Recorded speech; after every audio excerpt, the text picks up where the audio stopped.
When the weather gets cold and I need something warm, nourishing, and completely no-brainer to throw together, this is exactly what I make. Hey guys, welcome to The Seasoned Vegan. I'm Kia and I hope you're doing well. Today we're making my hearty lentil soup, and this one is truly special to me because it checks every single box. It's healthy, it's satisfying, it's packed with whole plant-based foods and plenty of seasoning, and it comes together on a weeknight without any stress whatsoever. I call this one my reset meal because when I want to give my body all the good stuff and none of the guilt, this is exactly what I reach for. And the leftovers, even better. Serve it over rice later in the week and you've got a completely different, incredibly filling meal from the same pot. This soup truly keeps on giving. All of the ingredients are going to be in the description below, so go ahead and grab those if you want to make it for yourself, and let's get straight into it. Step 1 is all about the prep. And I want to talk about why I do all my chopping up front before anything even hits the stove. When everything is already prepped and ready to go, the cooking becomes completely stress-free. No scrambling, no rushing, no burning your garlic while you're trying to dice your onion. So just prep first and everything is easier after that. So starting with the onion, we're going to give it a good dice, nice and even. Then I'm getting into my celery and my carrot, and these three together are going to form the flavor base of this entire soup. They're doing so much foundational work here. Now for the garlic, I'm going to mince this finely because we want it to melt right into the soup and infuse every single bite with that deep garlicky goodness. And finally, the kale. The kale goes in at the very end, so we're just going to roughly chop it for now and then set it aside and we'll come right back to it. Two more things before we start cooking. I'm juicing 1 full lemon. That bright acidity at the end of the cook is going to lift the whole soup and bring all the flavors together beautifully. And we're also going to prep our vegetable broth by pouring hot water over 8 teaspoons of bouillon. Give this a really good mix until it's fully dissolved. And there we go, bada boom, bada bang, homemade broth in minutes, simple and effective. Now we're finally ready to cook. Olive oil into our pot over medium heat, and in go the onion, celery, and carrot. We're sautéing these for about 5 minutes. We want them softened and starting to become fragrant. This is the flavor foundation of the whole soup, so don't rush this part, let them cook down properly.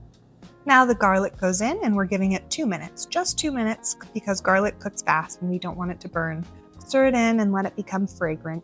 Your kitchen should be smelling pretty amazing by now. The smell of onion, celery, and carrot, it's just so good. And the mix and flavor, oh. Now we're gonna build the flavor even more of the soup in a big way. In goes the cumin, ground coriander, smoked paprika, and salt. These spices together are what give this soup that deep, warm, complex flavor that makes it taste like it's been cooking all day, even though it absolutely has not. And then we're gonna put in the dried lentils. We're gonna stir everything together really, really well. We want those lentils fully coated in all of the spices before the liquid goes in. This is the step that makes every spoonful taste incredible because the lentils are picking up all of that deep flavor. All right, now the crushed tomatoes go in, followed by our vegetable broth. Stir everything together and just look at this pot, you guys. The color, the aroma, I wish you could smell it. Everything is coming together beautifully. And this is already looking like exactly what I want on a cold night.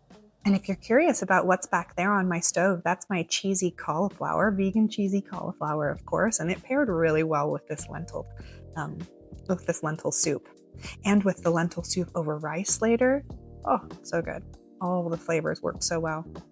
All right, so we're gonna bring this up to a boil and then reduce the heat down to low. We're simmering for about 30 minutes until the lentils are completely soft and until they've absorbed all of that gorgeous flavor from the broth and the spices. And this is the beauty of lentil soup. You literally just let it do its thing. No babysitting, no complicated techniques, just a pot of goodness doing exactly what it needs to do right over the stove. This is why it's such a perfect weeknight meal when you just don't really have the energy to put together anything super intense. All right, our 30 minutes are up and now those lentils are perfectly soft. Now in goes the kale and our fresh lemon juice that we squeezed. Stir everything together and watch that kale. We're only simmering for about 1 to 2 minutes here, just until that kale turns beautifully bright green. The color change is your cue that it's perfectly cooked and all of those nutrients are locked in. Now this last step is completely optional, but I highly recommend it. I'm using my immersion blender to partially blend the soup. I'm not going like fully smooth here, just blending it enough to thicken it up and give it that hearty, substantial texture. If you don't have an immersion blender, just scoop out about 2 cups of the soup, Blend it in a regular blender and then stir it back in, same result. This thicker texture is perfect for dipping bread, so that's why I love it, and it's also what makes it so incredible served over rice later in the week. It coats the rice beautifully and becomes a completely different meal. 2 dishes, 1 pot, that's the move. Also, I highly recommend blending with an immersion blender before you put your kale in. I just kind of forgot this time, but it worked out just fine. Well, look at this, you guys. Hearty and thick, deeply flavorful, and packed with nothing but whole plant-based goodness. Lentils, kale, vegetables, warming spices. This is a bowl that genuinely takes care of you. I call this my reset meal, like I said, and I really do mean it. When I've had a busy week and I just need to give my body something nourishing, something wholesome, this is exactly what I make. It's easy, it's affordable, and let me show you it the next day served over rice. This honestly might be my favorite way to eat it, actually, right over rice. The soup thickens up even more overnight in the fridge, and then over rice, it's just incredibly filling and satisfying. And if it gets a little too thick, just add a splash of water to reconstitute it, and you're good to go. However you enjoy it, in a bowl, over rice, or with a big piece of crusty bread, I really hope this one becomes a staple in your home the way it has in mine. Thank you so much for watching. Let me know in the comments if you try it. I love hearing from you guys. Like the video, subscribe if you're new, and I will see you in the next one. Take care of yourselves. Bye.